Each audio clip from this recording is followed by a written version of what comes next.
राधानगरी पोलिसांकडून 5 लाखाच्या सोने चोरीचा छडा। गौशीपैकी पाटीलवाडी तालुका राधानगरी येथील मोहन कृष्णात पाटील यांच्या राहत्या घरातून 10 तोळे सोन्याचे दागिने चोरीस गेले होते। ही घटना 17 फेब्रुवारी रोजी घडली होती।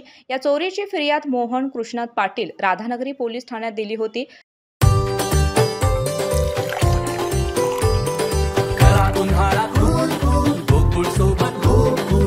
गोकुळ सोबत गोकुल या गुन्ह्याचा तपास पोलीस उपनिरीक्षक घेर्डीकर यांनी केला। या चोरी प्रकरणी 17 वर्षाच्या अल्पवयीन बालकाला ताब्यात घेऊन त्याच्याकडे चौकशी केली असता त्याने चोरीचे दागिने कळे येथील सोनार आप्पासो माने यांचा माऊली ज्वेलर्समध्ये विकले असल्याचे सांगितले।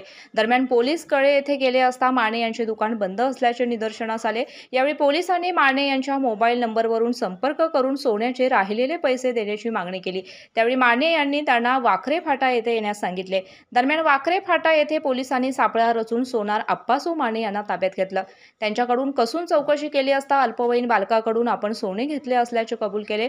पोलिसांनी संशयित सोनार माने याच्याकडून चोरीचा पूर्ण मुद्देमाल हस्तगत करून त्याला न्यायालयात हजर करण्यात आले।